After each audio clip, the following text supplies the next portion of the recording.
When somebody comes up to you and offers you something, a gift, let's say, and you go, oh, well, thank you.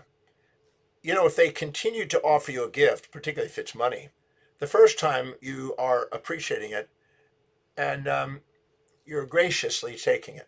The second time, you kind of have sort of now of an expectation. The third time, it becomes sort of almost like a necessity or an entitlement. But each time they do it, it becomes more and more dependent. And eventually, if they stopped, you're now angry because they've made you dependent. So sometimes you think that somebody's giving you something and it's easy to be grateful for it, but it can lead down a slippery slope and you can become dependent and then be angry if it's not. That's why when you're giving to charities, you want to stop and reflect and make sure you're not robbing people of dignity, accountability, responsibility, and productivity by doing so, because the very people that are first appreciative of it can become dependent on it and then resentful of you if you stop. And you've now made them burdened and dependent.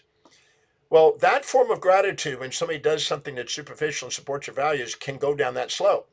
But there's a deep gratitude, a real deep gratitude, that when you actually see the hidden order of what's happening, you have this event in your life, you think it's terrible, a day, a week, a month, a year goes by, and all of a sudden you go, oh, wow, if it wasn't for this, I wouldn't be where I am at. Now you have this tear of gratitude to seeing the order that's sitting in this thing that you didn't see initially.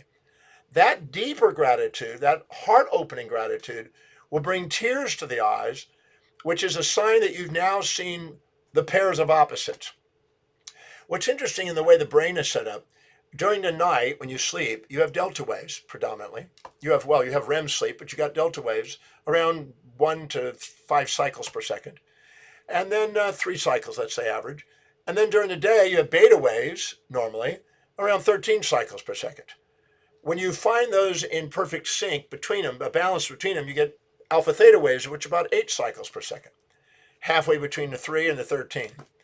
In those, if you get right in the center and you have a balance of support and rest and challenge and activity, and you put those together, awake and sleep, in other words, put them together, you get an alpha theta, and at that perfect balance, you get a gamma synchronicity in the brain.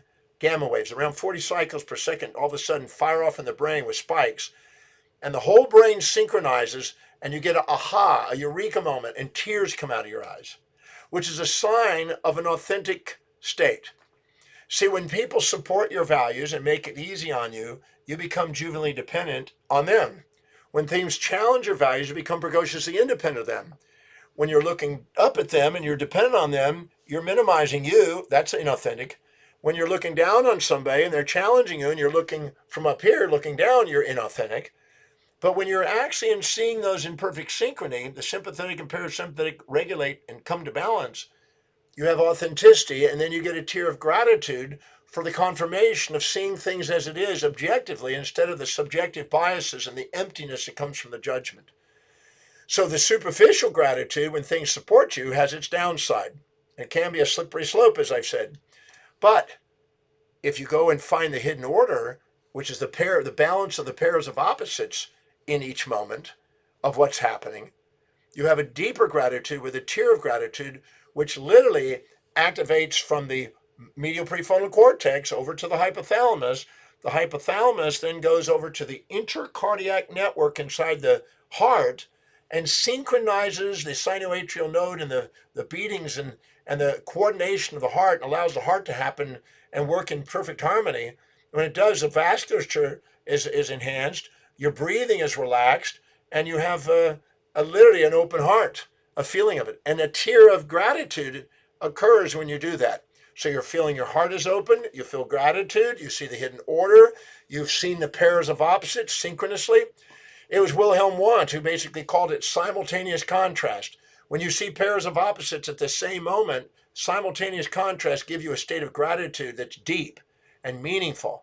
And that opens the heart, and you feel it physiologically. Your physiology calms down. This is the greatest healer in the body. It takes away compressions and tensions in physiology and musculature, micromuscles inside the cells and macromuscles all over the body. It normalizes and brings homeostasis, a feedback system to the body. It strengthens intuition. It allows you to be more clear conscious, allows you to expand your space and time horizon. It activates the visual occipital associative areas of the brain where you see vision. Those where the vision flourish. And you don't have all the epigenetically, autonomically dysregulated responses that create illness. So you heal. So true gratitude is seeing the hidden order in the apparent chaos. It was Claude Shannon who said that this disorder, or this random disorder, this entropic disorder that we have in our life, is when we have missing information. So the quality of your life is based on the quality of the questions you ask. If you ask quality questions and become aware of what you're unconscious of and balance the equation of your perceptions, and don't get caught in the infatuations of somebody being generous, or the challenges or the resentments to somebody being challenging, balance out the equation, see them both simultaneously, open the heart, and maximize your potential in life. If you do, that deep gratitude with an open heart is a confirmation of authenticity and achievement, and it's the path that lets us know we're on track. It's a confirmation. Our physiology is constantly trying to help us become authentic and to maximize our potential in life. So I just wanted to share with you that little principle and let you know that that's one of the reasons I do the breakthrough experience and teach the Demartini method, is to show people how to scientifically, reproducibly, duplicatively get that state to maximize their potential in life. That deep gratitude is something that I work with every single weekend in the breakthrough experience, to help people achieve that.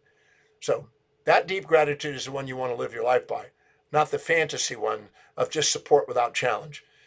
As the Buddha says, the desire for that which is unobtainable and the desire to avoid that which is unavoidable is the source of human suffering. Beware of being sideswiped by impulses and instincts of seeking and avoiding, of one-sidedness. Embrace the two sides of life simultaneously. Have a deep gratitude that opens the heart and maximizes your potential. Thank you for your attention. I hope that little message right there was helpful for you. You can mull it over and listen to it a couple times. I'll see you next time.